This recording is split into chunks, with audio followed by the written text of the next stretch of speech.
Hi, good evening. This is Cal Lee. Pleasure having all you folks on board. We're going to do our Path to 250 talk, which is our, really kind of a abbreviated version of the advice that we give in first aid for the USMLE Step 1. So really glad to have you folks here tonight. So again, my name is Cal Lee. I am an associate clinical professor at the University of Louisville School of Medicine, and also chief of the section of allergy immunology there. On the adult side. You may know me better as the lead editor for First Aid for USMLE Step 1. I'm also the founder and chief education officer for USMLE-Rx, our question banks, videos, digital flashcards, and our ScholarRx bricks. So a lot of great educational resources that are out there. I have some wonderful folks that are working with me tonight, and I want to introduce them as well too. So we'll start with Sean Nanji. Sean, would you like to introduce yourself? Hello, everyone. Sean Nanji here. Been with ScholarRx for going on about 2 years now, working on RX Coach, which is our new coaching and tutoring program, which I'm sure you'll hear about more later. Looking forward to answering your questions and excited about the webinar. Great. And we also have Paris as well too from RX Coach. Paris? Hey guys, my name is Paris. I'm a dermatology resident at UT Southwestern here in Dallas, Texas. I've worked with USMLE-Rx as an RX coach, working one-on-one with students in regards to Step 1 and Step 2 CK for a little over a year now. Great. So thank you, Paris and Sean. So they will be actually here to answer your questions, and as I go through the presentation. And so on the right side of the screen, if you're on a PC, and I believe on Macs as well too, there should be kind of a dashboard or some boxes where control panel where you should be able to see questions and answers. And in the question and answer panel, you should be able to ask questions, and they'll do their best to provide advice and so forth, especially since both of them are certified coaches. They can provide perhaps some specific answers to your particular situation, and also they would be also available later on for consultation as well too, and we'll show you how you can do that later on. Otherwise, we'll accumulate questions as we go through this presentation, and then we'll try to answer the big thematic ones at the very end. If you're on a mobile device like an iPhone, Android device, or iPad or whatever, there should be other places where you can tap and ask questions as well. Great, so let's get going. All right, so in first aid, the very first word is relax. This has actually been the way it's been for all 30 editions, going into our 31st edition, actually in a couple of months. The reason why the word is there is that we want you to be deliberate and really taking the long view in terms of preparing for USMLE Step 1. It's a challenging exam. We're obviously not going to mince any words about that. But often, students and physicians and IMGs often, draw a blank, when they're preparing for the exam. And so we want you to really take a deep breath, relax, think about the long-term goals, and thinking about putting together the right plan to get to the goals that you want to achieve. And that's what this talk is all about. And so if you do that, you have the very, very best chance of doing what you need to do and move on with the next stage of your career in medicine. All right, so what are we going to do? We're going to spend the bulk of this hour going through the basics, defining your goals. There's been a bunch of flurry USMLE updates all through the year. We'll go through some of that. We'll talk about timelines for studying, how you can approach subjects, choosing prep resources. There's some general study advice that's really worked well, and we'll ask Sean and Paris to say more about it. We'll talk more about RX Coach and the bricks and some of our other newer resources. And if you hang out to the very end, we actually have a raffle. So we have a raffle where we'll be raffling off a package of RX Coach, 5 sessions of RX Coach, as well as 6 months of RX 360 Plus. and that's a value of approximately $1,000. And there'd be 2 of those packages. And we also have a special offer for you as well too, for being on the webinar, with regards to some very special discounts just for you. And then, as I mentioned at the very end, we'll do some Q&A depending on what kind of questions you have, what do you want to get answered, what do you want to explore tonight. All right. Okay, so let's start off with a poll question. I want to see who's out there. I want to, learn a little bit more about you all. So I am going to launch a question, and it'll take us about a minute to go through it. Hold on, where did it go? Here's the poll. Okay, I'll launch the poll. And so the very first thing I want to know is who's out there? U.S. medical students, IMGs, Canadian students, osteopathic students. So take a couple of seconds to buzz in an answer. It'll take a bit to collate because for whatever reason, the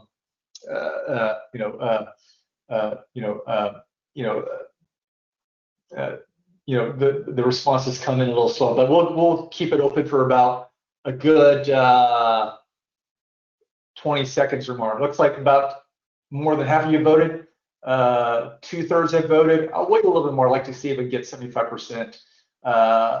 So we have a good sampling size. That's 70%. All right, we're pretty much there. We're about 75%. So let me close the poll. I'm going to share the results here. And what you see here is that we got about 60–70% international medical graduates, and we got about 20+% U.S. students here. So a big mix, but skewing very international. The next question I want to ask is, when do you want to plan to take the USMLE Step 1? So go ahead and answer that question. So is it really soon, or early next year, or later next year, or either in 2022 or beyond? All right, about a quarter of you have answered. So we'll certainly leave this open for a little bit longer. Half of you have answered. Good. We'll leave it open for a couple more seconds. I see the data still streaming in. That's good. Keep it coming. All right, great. So we've got most folks answering. I'm going to close the poll and share the results. We see that the bulk of folks will be taking it early next year, right? January through April would be the plurality, and then almost as many of you will be taking it in the May through August timeframe. And so that makes sense, and it lines up with a lot of school schedules, and also aligns up with the ECFMG pathway and whatnot. Of interest, a small percentage of you, but growing, about 14%, will be taking in 2022 beyond, and we'll certainly talk about the significance of that in just a little bit. Okay, great. So let's get back to the discussion here. So let's talk a little bit about the exam itself. This is a one-day exam, 8 hours in total, that you'll be in the Prometric testing center or at a school, depending on the COVID situation. And the exam has 7 one-hour blocks. All right, so that works out to 70 questions per block. And in that 8 hours total, you are guaranteed a minimum of 45 minutes of break time. And over here, you can see a schematic of all that. So the blue blocks represent the 7 blocks. This red block represents the orientation block. And this block is no different than the orientation that you get when you download the software off the USMLE.org website, install it, and go through that module. So, if you do that ahead of time, before you get to the exam, and then in the exam, you only use this module to set, to adjust your headset for the handful of multimedia items that are on the exam, then you can actually gain up to close to 15 minutes of break time. And so most of you should be able to start out with close to an hour break time, and which you can use for lunch breaks and so forth. The other thing is that if you finish any of these 1 hour blocks, in less than 60 minutes, then any of that time left over also goes to your break time as well. All right. So, what kind of questions are there on the USMLE Step 1? Well, it turns out there's really only one type of question that's the single best answer. So that'll be a question that'll have, multiple choices. It's a classic multiple choice question with a minimum of 4 to 7 distractors, and a handful of them will be multimedia. Most of them will be clinical vignette or scenario questions. And I would say roughly half or a little over half will have multi-step reasoning integrated vignette questions. And so what does that mean? It basically means that they will take multiple concepts and put them together to create essentially a compound question or somewhat more complicated question, with related concepts. So here's a simple example here. You may be presented with a case where you have a 32-year-old a white woman who presents with a 5-day history of occasional double vision and bilateral ptosis, right? And then the lead-in, or what the question they're asking is, what is the most appropriate diagnostic test? When you look at that question, you realize that this is not a one-step question, right? Because the question that you are most likely expecting, with the presentation of a clinical vignette, what's the oops, my mouse is not really working here. What's the diagnosis, right? But that's really just the first step, right? So once you figure out, what the first step is, then you can actually get to the meat of the question, which is, what's the actual test? What's the diagnostic test in order to confirm that diagnosis, right? So so in this particular case with this woman, bilateral findings have been going on for not too long, several days, and you can see that a lot of it's around the eyes and so forth, where there's a lot of small muscles that can be repetitively fatigued. The most likely diagnosis is going to be myasthenia gravis. Now you might be able to make a case for multiple sclerosis, but they tend to have more unilateral finding, spastic paralysis and whatnot. But again, in this particular case, if you think that this is myasthenia gravis, then what is the most appropriate diagnostic test? Second step. And in this particular case, classically, in the past, we would have ordered a challenge test with idrophonium, which is a short-acting acetylcholinesterase inhibitor, classically known as the tensilon test. It's still used some places in the world, but it's mostly been sunsetted, at least in the last year or two in the United States, and it's been replaced by the more common, more accurate anti-acetylcholinesterase antibody assays. But again, that's an example of how they may, take a clinical presentation, pathology, and then tie it to a diagnosis and tie it to the mechanism of the disease itself, right? So you'll see, like I say, plenty of multi-step questions. There are two-step questions, three-step questions. Some of the questions are actually problem-solving questions.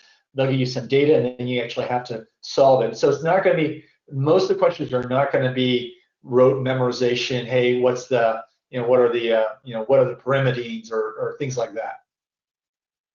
All right, so this is the interface for the USMLE. You can see it's very straightforward, and you can see that you've got the case here, right? It's in psychometric terms, it's called the stem, and then you've got the lead-in, which is again the question, and you can see you got your options. Again, a minimum of 4 choices, but up to 7.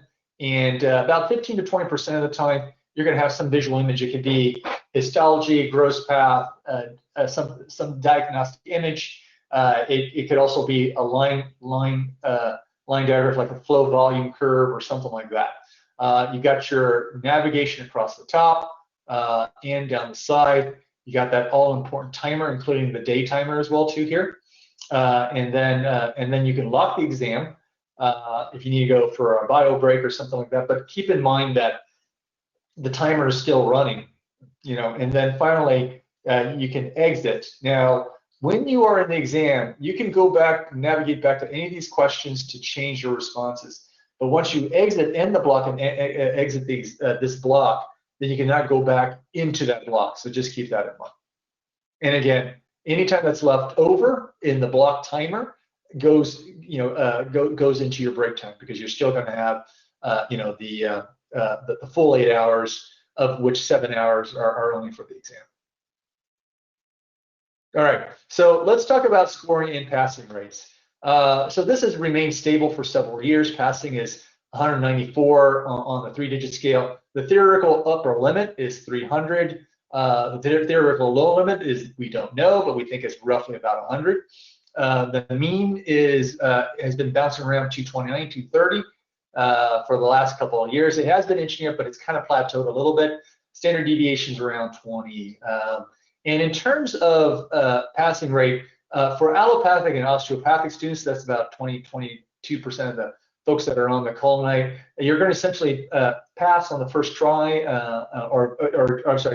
just essentially pass, period, within 3 tries. If you're an international medical graduate, regardless of whether you were born in the United States or you were born outside the United States, the pass rate's a little lower, bounces around the high 70s, low 80s. But that being saying, in our experience and our survey data, well over 90% of international medical graduates do eventually pass the exam within 3 tries. This is another way of looking at similar data. This is the percentiles. Many years ago they reported and they stopped, and then they did it again. I think mostly because their data stabilized. And so we took the data from their website, at USMLE.org. This is publicly available. We graphed it out, and as you can see here, around 50th percentile, that gets you to, as you can see, roughly to 30, and then at 250, you roughly have the 85th percent. So that's roughly 1 standard deviation above, and then at the very high end, it's going to be rare to get a score above 270, 275. That's generally the upper limit. And again, we don't know what the lower limit is, but we think it's around 100. Okay, now let's talk about defining your goals. In first aid, we like to keep things very simple. We talk about just passing the exam. So obviously staying safely above 194. But you may not hit the average, but maybe you don't care. Beat the mean, which is 230 or up to 1 standard deviation, so roughly 249, or ace the exam, right? So the proverbial path to 250 here. And the reason why folks need to think about these stratifications, other than personal goals or that type of stuff, is there is the practical reality, that many competitive specialties, as delineated here in neurosis mnemonics, use the USMLE Step 1 as a screening exam. So again, this radiology, radiation oncology, the surgical subspecialties, plastics here, so aesthetic, and dermatology, they tend to be the really competitive ones. All right, but of course, we all know that's about to change in about a year. For the majority of you, this likely won't make a difference. Because as you're aware, this idea of the USMLE going past Step 1, going past fail, is not going to be any earlier than January 2022. So the key thing here is the no earlier term. We actually don't know exactly the date. We don't know if it's actually January 1, 2nd, March the 1st, or even 2023. We just know that it won't be any earlier, right? So we get questions all the time about whether we should defer or not. In general, our advice is, take it when you're ready, because we actually, and if you're trying to hold out to when this thing is going past fail, you may not know, because they have not determined when it is. And, and we don't know, but, and there's been a lot of speculation about whether, whether this, this pass fail actually helps or hurts certain populations of students, particularly IMGs or students coming from mainstream school or slightly below average schools.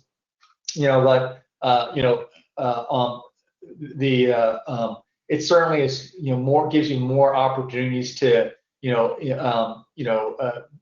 score well and demonstrate your competency or your strengths to training program directors. So, that's something to keep in mind.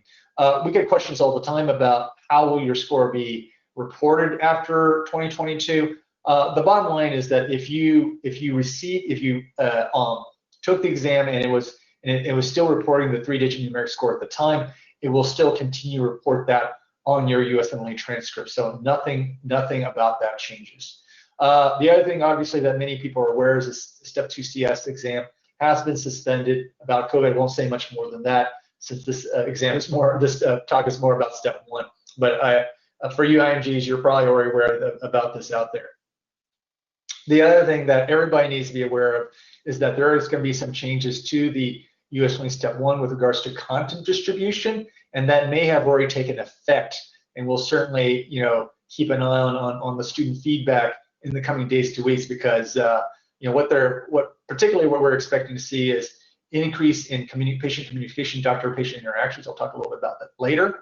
And then also we're going to see some changes to pharmacology. Pharmacology will continue to be a big part of the exam, but instead of but there will be less emphasis on drug indication. So less information about a drug and its indication for a specific condition here, and instead what they're generally going to stick with is mechanism and side effects. As opposed to, you're going to see less pharmacotherapy, maybe not zero, but we think you're going to see less of that. So that's what that's what the indication has been from the Nbmes so far. All right, and then another thing to be aware, and this is for you folks who are taking the exam next year, in the late spring, early summer, is that there may be a slowdown in score reporting at that time, and they're going to talk a little bit more about that. They're going to post more information in January, so just keep an eye out for that. All right, getting back to the relationship between USMLE Step 1 scores and matching. As you can see here, this is some data in the last couple of years, and what you do see is, again, no shocker, in those very competitive specialties, at least for U.S. medical students here, match seniors, you see that the median scores are higher, and you see it's rougher, but it's a similar pattern for international medical graduates as well too. And again, it's similar again for IMGs. This is the dark blue line, and this is really old data. So with regards to matching probability and scores. But the reason why I'm showing this chart is for the U.S. medical students. There is a bit of a silver lining, which is if you're primarily going to match into a non-competitive specialty, so you're not going to do otolaryngology, which is what my brother did, or dermatology like Paris is doing.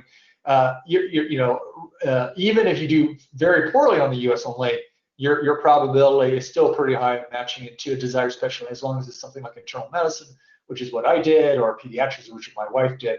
And again, this data is really old. And back then, pass-fail was the pass-fail threshold was like in the 80s, 180s actually. So you see, even back then, the probability was pretty darn high. Okay, great. Let's wake you guys up again. I have another question to ask, which is based on what you heard. What kind of goal do you have for your USMLE Step 1? What do you want to get out of this? So let me open the poll and let you answer. And remember, there is no wrong answer. All these are valid responses. At my med schools, I had people who really wanted to do very well, and others were like, hey, look, this is just a minimum competency exam. I just need to do what I need to do to get to the next level of my professional development, and it doesn't matter as long as I pass. So it looks like about 2/3 of you have answered. I'll wait a couple more seconds. Let's try to get to 70%. All right, we are there. Let me close the poll and let me share that. And what we see here is not necessarily revised. Most of you folks want to do well on the exam, and that's a perfectly good answer, and could be tied to the specialty you're interested in, or it's just a personal achievement and whatnot. No wrong answers, so good on you. All right, I am going to hide that, and then we're going to get back to the presentation here. And again, if you have questions, feel free to drop it into the question box. I can see Sean and Paris are busy typing away, trying to answer some of your questions. All right, now let's talk about the timeline for studying here. So in first aid, again, we try to keep this relatively simple. There is there's a more of a minimal just pass schedule that's just a couple of months. It assumes that you do have some time for dedicated study, especially a U.S. medical student. After your semester exams and whatnot, most schools give you anywhere between 4 to 8 weeks to prepare for the exam. If you're an IMG, you may have more flexibility depending on where you graduated from. But even with the just pass exam, we do recommend first aid. Of course, we're a little biased, but we think it's a great framework for organizing your study. And then a heavy focus on crammable subjects. We'll talk about that a little bit. And then a minimum of 2 question banks. And we'll talk about the science behind that, the cognitive science behind that.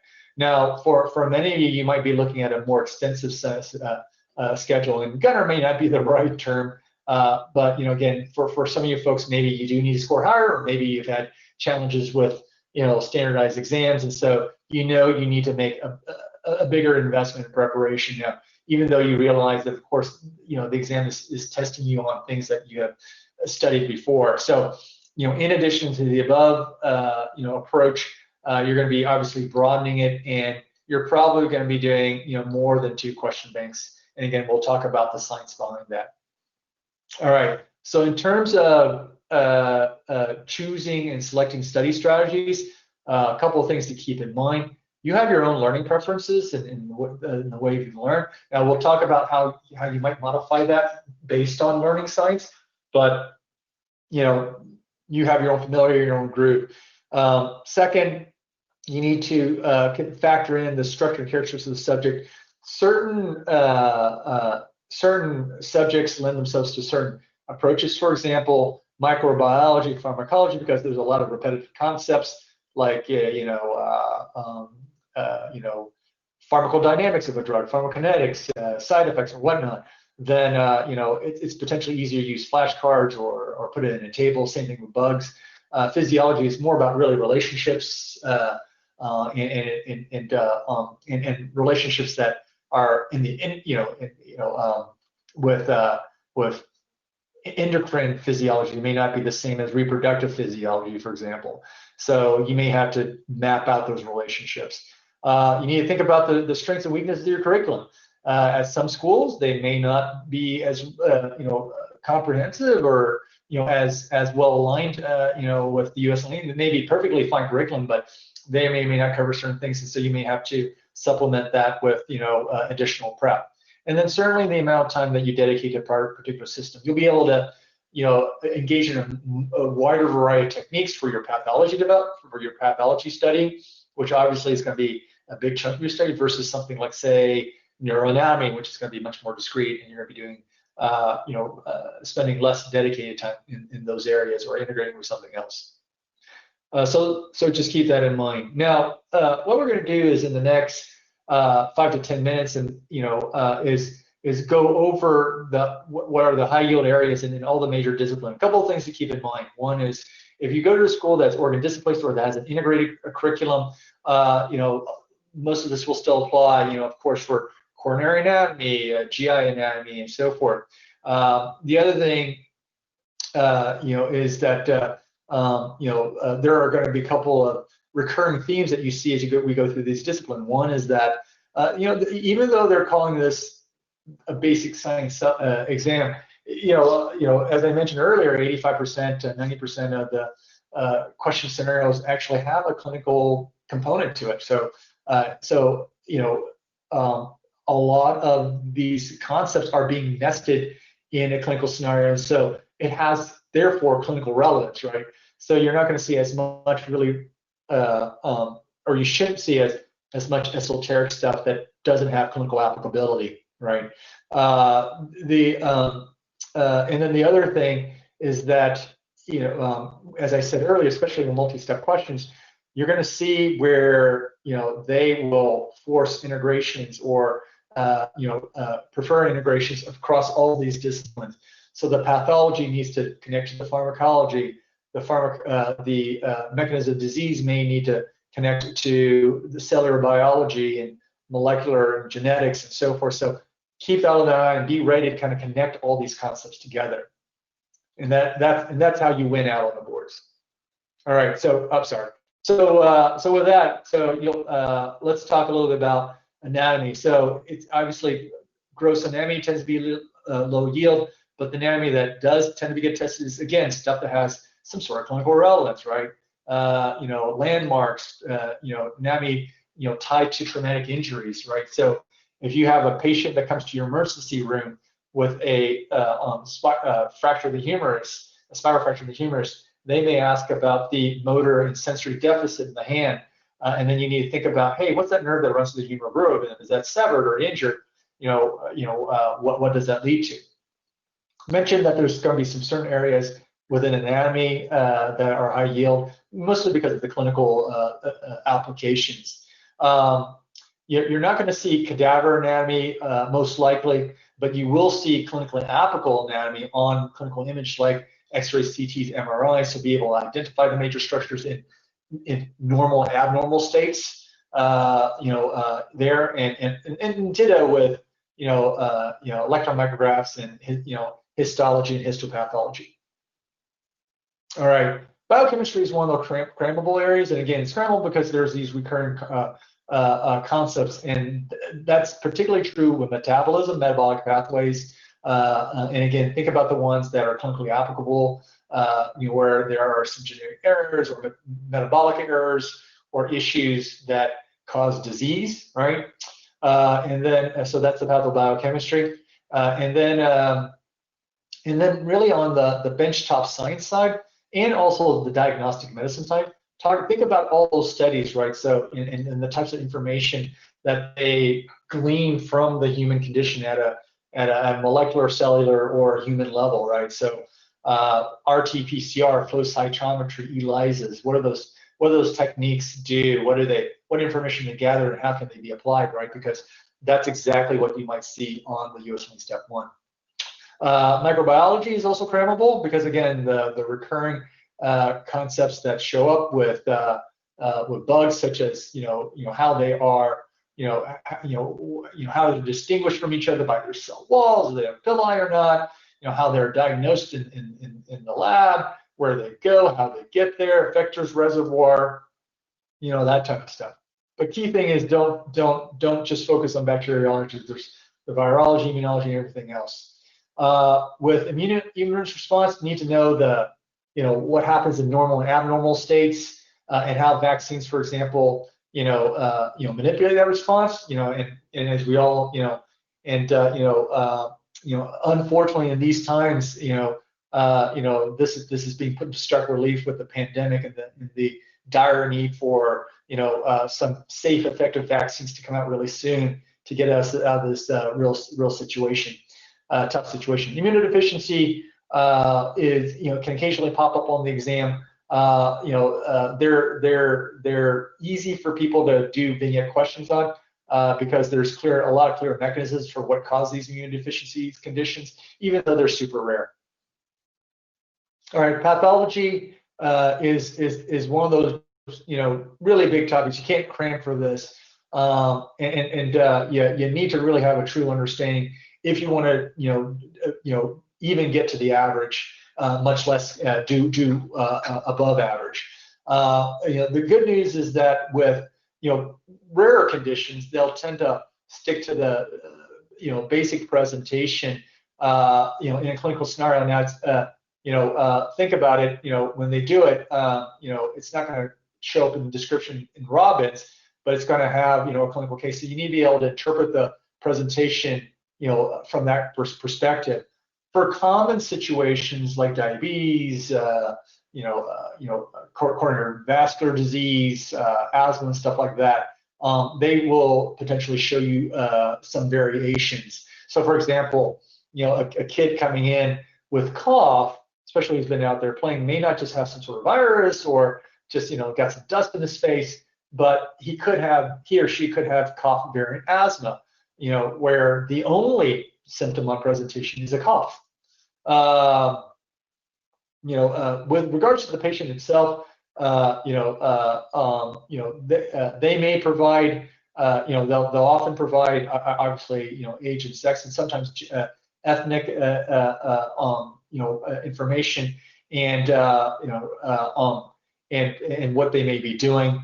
And again, it's up to you to kind of corroborate this with, with the rest of the clinical presentation. Just keep in mind that they are not trying to purposefully throw you off. Now, so in other words, they're not trying to throw red herrings at you and fake you out. That being said, just remember that lots of diseases, don't have a classic textbook presentation. So, that's just the way medicine is, right? So not everybody who has sarcoidosis is an African American woman. White women can get this too. So just keep that in mind. You got to put together the whole picture. As I mentioned, you don't want just the textbook description. You don't want just the mnemonic or the buzzword. You need to be able to know the clinical description, the neutral description that they use, and you get a sense of that by doing lots of board style, high quality board style questions, right? And seeing how these things present over and over again. Most questions, that have images, fortunately, can be solvable, including the multimedia, can be solvable by the history alone. I'd say about 60 to 80%.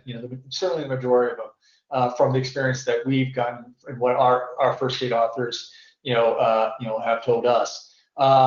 We strongly recommend that when you find run into a question with an image, that you don't look at the image first. You do it as part of reviewing the case. Now, in fact, you review the case first, then you look at the image as part of developing your hypothesis, what you think is going on, and then using our 6-7-step process that Sean and perhaps can teach you to help break down and dissect a step 1 question.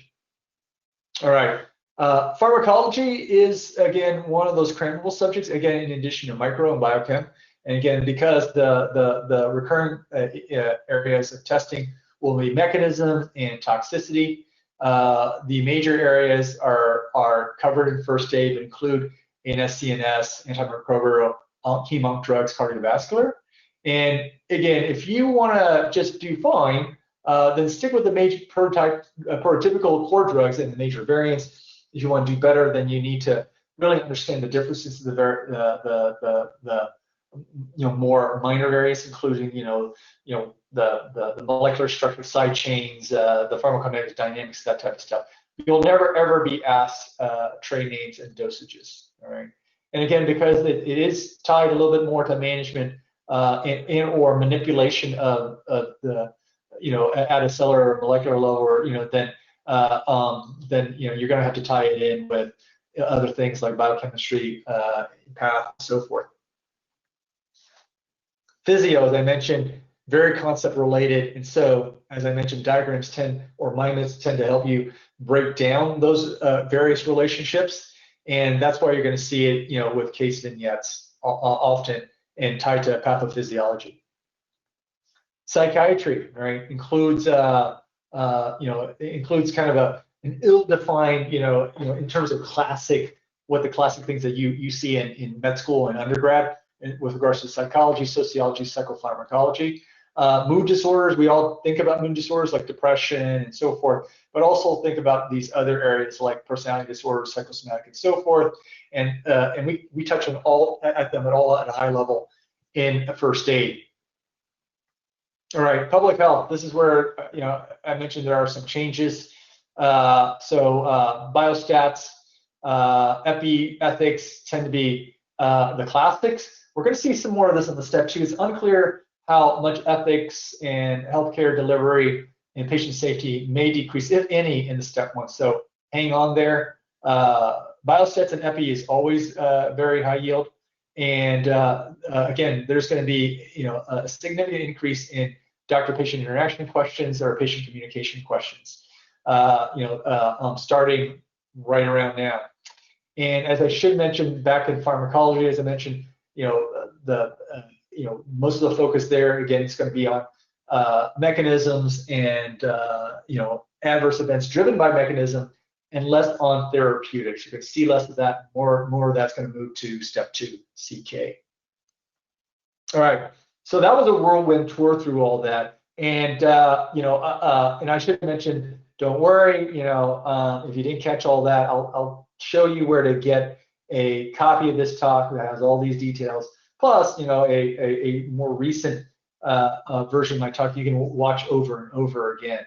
So now we're going to talk about review resources. So review resources that are out there are plenty. They include, books like First Aid, QBanks like USMLE-Rx, self-test review, case-based review courses, and a zillion, apps that are out there, like flashcard app, video apps, web and mobile and so forth, right? So the issue is that you don't have all the time in the world, and you also certainly don't have all the financial resources in the world. So what are you going to do? So a couple of things. First, check out the resource review of First Aid for the USMLE Step 1. In section 4, we have an abbreviated version of ratings and so forth across all the major categories. And we also have a more comprehensive set of resource reviews, essentially a consumer's guide, on our blog at firstaidteam.com. I'll show you where that is. And even if you don't use the latest version of First Aid, just go to our blog, grab the latest. Once you decide what you want to use, go ahead and get them and use them early, right? And try to integrate them into your coursework wherever you're at. The good news is that you shouldn't have to. Most of these resources you can essentially get on demand, even books these days for the most part. You can get them in a couple of days at Amazon, or now I know with the COVID thing things are slower, but and there may be also some resources at your library as well too. So don't try, I'd strongly advise not overbuying, because that was a classic overreaction that I saw some of my classmates do when they were preparing for the step 1. And then you end up stressing yourself out because you don't have enough time to go through all these resources you buy, right? Last thing is, not all apps, not all websites, not all QBanks are good for all subject areas or disciplines and organ systems. So you gotta be be judicious and be aware that things can shift, with regards to what's the best fit as you're going through all your preparation. All right. So I'm going to pause there, and I'm going to ask one final question, which is, if I can get this going here.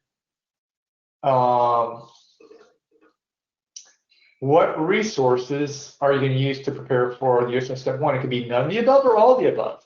So take a couple seconds and pick it all out. So I know this might take a little bit longer, but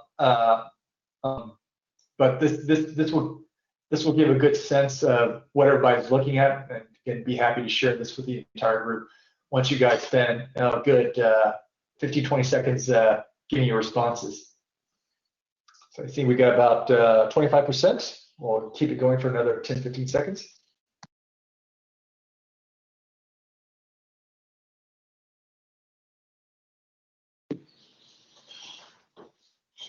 All right, about 60% have reviewed. I'm sorry, voted. All right, 70%. All right, okay, we've hit the 70% threshold. Let me go ahead and close this and share the results. And what you see here is, no surprise, everybody uses QBanks, and most people use review books and videos, and then quite a few people do flashcards, and some people are doing on mobile apps. So all kinds of this is all kinds of resources out there, and many ways to access them. Perfect. Actually, did I share this? Did you guys see that? Okay, yeah, sorry, here's the results. Sorry, you might not have seen this earlier, but here's the spread of the data. All right, let me go ahead and hide that, and then let's get back to the presentation. Okay, great. Oh, I missed this earlier, but public health is apparently going to be our question lab topic for tomorrow. So any guys want to bone up on that? We may, I don't know, Sean, we're going to have any patient communication questions? We may have a couple. So you tune in, you never know. All right, so some study tips here. I've been giving this talk for a long time, and there's a number of I guess not necessarily golden rules, but things that seem to crop up over time in terms of best practices. One is getting a study schedule has always been a stickler, kind of a bugaboo for folks. We have our own study schedule, and Jeff will probably drop it into the chat box in just a bit here. Everybody, people tend to have problems with this. But there's a couple of rules to keep in mind. Use established tools like our study schedule or something else, and consult with the third-year students or people who've done it before, or with the learning office, medical support, and then so that's one. Number two, make sure you don't over schedule. Make sure you allow yourself time for breaks and so forth. If you're in dedicated study period, I advise that you still give yourself at least a day off a week for either no studying or just minimal studying, so you can kind of recover and not burn out, because that's the worst thing, is burning out or peaking too early. So you're on your way down when the exam shows up. And then there's our checklist at the front of first days, right after all the acknowledgments and stuff like that. They'll tell you how to organize your time in the weeks to months before the exam. And then those are the things that can help you stay grounded. If you do that, then you're really not going to have to make too many adjustments except to stay within the framework of what you've developed. Other things, as I mentioned, is integrating and applying everything. I said that earlier on. We're going to keep beating that drum. Integrate, integrate, integrate. Remember, this is a multi-step exam, and you need to be able to crisply go through those various steps. Okay, what's this asking me now? This thing's asking about the mechanism, the side effect for the side effect for a drug for some condition, right? And so you need to figure out the condition, and then what's the treatment, and then the side effect, things like that. And so you need to kind of be able to piece through that logic, right? So integration and application. The crammable subjects, and again, remember, we don't want anybody cramming. You shouldn't be cramming because it's kind of a sugary high, right? You can learn a lot of stuff really quickly, you forget very quickly. But towards the very end, tactically, this would be a useful thing to do. But keep in mind that it needs to work in the overall framework of your schedule, and that's tied to your school's curriculum and whatnot. But if you have some latitude, things like micro, pharm, especially as you completely apply, is more high yield towards the end. And then again, remember, you've already gone through a couple of years of medical school, right? And some of you folks have already graduated. And so it's really about relearning all that stuff and being able to apply on the exam. All right, I'm going to pause there and see if Sean and Paris have had any other types of questions or any other comments or advice they gave, especially since they've already been, between all the coaches, they've been coaching hundreds and hundreds of students, over the last year and a half, on how to better prepare for the exam. Any quick high-level advice? Yeah, absolutely. One of the things we always tell our coaches, and I know Paris tells his students this all the time, is don't be scared to take an assessment. A lot of students wait until they feel like they're ready to take an assessment. remember that assessments are there to help you get ready for the test.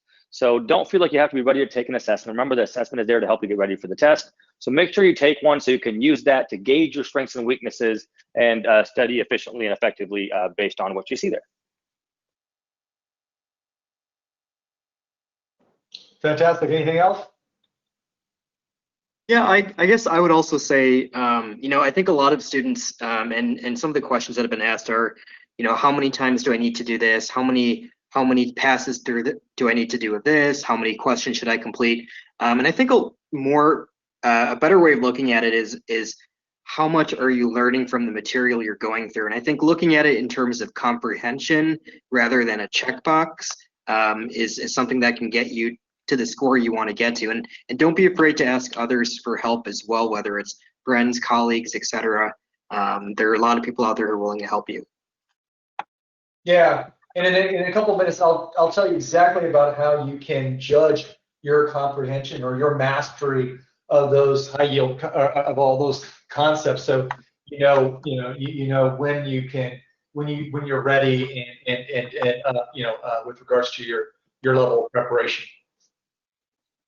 And right. One last thing I'll interject here and just say one thing is we have a lot of students that contact us and say, my friend did this, or I read this or this online. Just keep in mind that your friends may give you very good advice, but everybody learns differently. Everybody applies what they learn differently, and everybody has different strengths and weaknesses. So if you really do want that individualized approach, take a look at RX Coach at rx-coach.com for that personalized attention and study plan. Great, fantastic. All right, so let's talk a little bit more about some specifics of the exam here and some tacticals here. So CBT stands for computer-based testing, and so as I mentioned earlier, be familiar with that tutorial, right? And and then of course it gives you that time. This is a small known fact, but there are some keyboard shortcuts. So if you tend to be that type of person, you can use it. But the key thing that I mentioned earlier is that you want to do Q&A and self-assessment all the way through the very beginning to the end. And I'll talk a little bit about the data why. There was a study published several years ago in the journal Science, and it actually got on the front page of the science section of the New York Times, where they randomized students to 4 study methods, right, and then tested them a week later, right, and it was biology or chemistry or something like that, and it turns out that students who self-tested, this is basically the technical term is called retrieval practice, but retrieval practice is just really self-testing, did better, as the main modality of preparation versus just cramming, which is what some of us have tended to do, versus just studying it once or even doing concept mapping. And even if this is complicated or inferential type of material, they still did better, right? So that's the that's the data, and there's hundreds of studies going back 120 years that support this. So this is actually not actually new, but it's been better and better characterized through the years. All right, so let's talk about self-testing and self-assessment options. So good news, there's some free stuff, right? There's the USMLE sample exam, gives you about 120 items. It comes with the orientation materials. It's helpful for format familiarity, right? There's also, but some of the items may be a little outdated. They do refresh it, but a couple of those things may be a bit long in the tooth. Then there's what's called the quote-unquote the Nbmes, or the CBSSA, stands for the Comprehensive Basic Science Self-Assessment. It's roughly 50, 60 bucks. You get access for about a month to about 200 questions. A lot of these are retired questions from the USMLE or from old shelf exams. They will provide potential answer. They I think are starting to roll out explanations, but I don't know exactly where they're at with that. It is helpful for benchmarking. There is a rough correlation with USMLE Step 1 outcome, and they provide a kind of a translation score. So, and there's about six or seven forms that are out there. They're in the 20s. And again, those are the ones that Sean were referring to, and do not hesitate to use that, as part of your ability to self-assess yourself.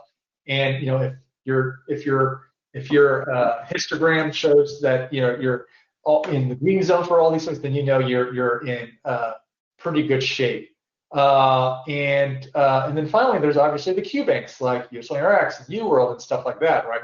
So they're good for practice and study and simulation. Some of them, like UWorld and USMLE-Rx, also have some assessments that have been psychometry vetted and can be used also to predict your USMLE Step 1 scores. And in USMLE-Rx, on top of that, you can use questions from the main bank to create your own half-day, full-day exam. And those are also predictive of USMLE Step 1 outcomes. So we can predict your outcomes on the Step 1, within 20 points. And so, getting back to what Paras was saying, you can use that to kind of gauge your readiness and where your strengths and weaknesses. And my range is somewhere going to be 200 to 240 or 210 to 250 or whatever. And I need to prepare a little. I'm doing great in pharmacology, but I might want to do a little bit more in endocrine or something like that. All right, so now let's talk a little bit about the learning science that we know with regards to Q banks and self-assessing. What do we know specifically in USMLE? So there's a couple of things that have been emerging in the literature. One is that question banks are superior to flashcards, pound for pound. That's not a shocker, right? Because questions are more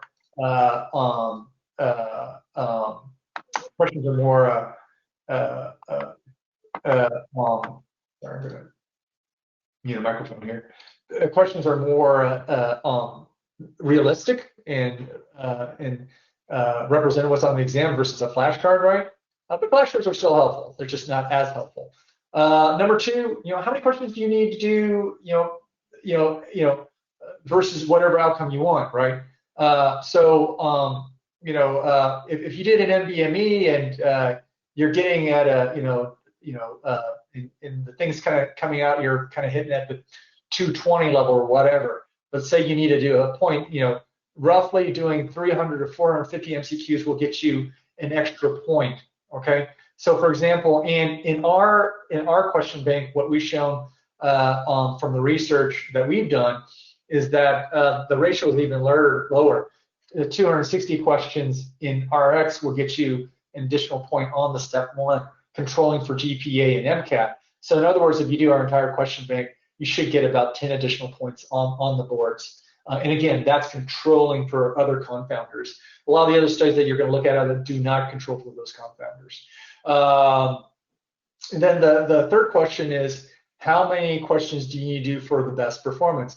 The actual answer is we don't know. In the University of Michigan study that was published in Journal of Academic Medicine about 2 years ago, they divvied it up into tertiles, and the highest group did more than 3,200 questions. We don't know what the actual cap was, and they did better than those who did not do up to 3,200 questions. We don't think, we think that, at some point, things level off, obviously, but we don't know where that is, and so, the more you do, the better. 4,000, 5,000 questions. It really depends on the time availability, but certainly more than 3,000 questions. And then repeating questions versus unique multiple choice questions. And so this is going to be a surprise to a lot of people. You might hear people say, "Hey, just do this question bank 3 times and you're done. Don't use anything else." That is actually not supported by the evidence. So again, in the University of Michigan study, what they found is that students who did multiple question banks and did unique, and if they needed to repeat a question for learning, that's fine. But for self-testing and for improving their performance, it was only the unique number of multiple choice questions that they did that actually correlated, after controlling for other variables, to your USMLE Step 1 outcome. So it's unique. So that's why we generally recommend more than 1 question bank, even if you're just trying to pass.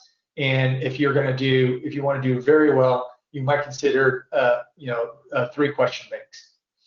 And then lastly, again, out of the Michigan study, and again, we had nothing to do with this study, what they found was that students who went through first aid multiple times did better than those who did not. And we recommend if you do it in an active learning way. So, for example, with our USMLE-Rx flash facts that are based on first aid, then you can actively learn first aid through that, because every time you get the answer to that flash card, the first aid flash card, you also get the direct remediation of first aid. You can mark it up, and that's we think is a more active learning way and a more effective way to prepare the step one. All right, so that's the research there. Hope that's helpful. So winding it down here, let's talk about test day. Just keep in mind that you get really excited on test day. So think about your stimulants. Now with COVID-19, you may be at a test center, prometric test. You may be at a school. You may be somewhere else, depending on the arrangements that Nbmes USMLE does in your region, right? So just be ready. And so layered clothing, keep you comfortable with sweats and whatever will allow you to stay comfortable, whether it's hot or cold in that building. Time management hopefully shouldn't be an issue. Again, you got 90 seconds per question. But if you see something where the big fat, there is a technique that we teach, for our question dissections. And if you go to Q Lab tomorrow, you'll get that. You'll get plenty of that. But even if you're using other techniques, at the very end, if it's a long case, then you might want to read the lead-in, which is what we do anyway with our question dissection before you go into the step. And then in terms of managing the clock, as I mentioned, it's 90 seconds per question. We strongly recommend that you commit to a provisional answer 75 seconds to that question. If you know for sure, just mark it and move on. If you're not sure, but you're able to kind of eliminate a couple of distractors, then mark it in then, and you think it's potentially solvable with another 30 seconds to a minute or whatever, then you can mark it and then come back later. And again, if you get through all 40 questions at around 75 seconds apiece, then you're going to have about 10 minutes or so to come back and spend time, reviewing those, solvable questions. Just remember not to mark too many questions, because again, you don't want to, you want to make sure you have adequate time to review. And then finally, we mentioned, two more things. We talked a little bit about snacks and light lunches. There is no one strategy that works for everybody. You just got to figure it out yourself empirically. Some people do 2 blocks break snack, 2 blocks break snack, or 3 blocks break. So it's totally up to you. You've got that 45 minutes to an hour of break time to divvy up, and instead, if you finish early, you can get more. What I recommend is if you're really trying to figure it out, you could do a full day exam, simulated exam in USMLE-Rx. Go to our set up a simulation and set aside 280 questions to do a full day timed exam, and then kind of find where your energy level is and use that to map out your breaks. The last piece of advice is something that we jokingly called the C Reflex when I was a med student. Which basically says that if you have no idea what's going on, just pick a letter and move on. So our study group settled on C. And there's a couple of things to keep in mind. One is, the USMLE Step 1 is a very broad exam. Some of the questions are quite easy. Some of them are going to be impossible. But the point is, you got to move on. You got to take your best shot and move on. And if you know it's not solvable, guess and then just move on and save that time. Number 2, some of the questions are experimental questions, and so and they won't count. And so if you run into something that's impossible, take your best guess and hope that it's an experimental question that just doesn't count.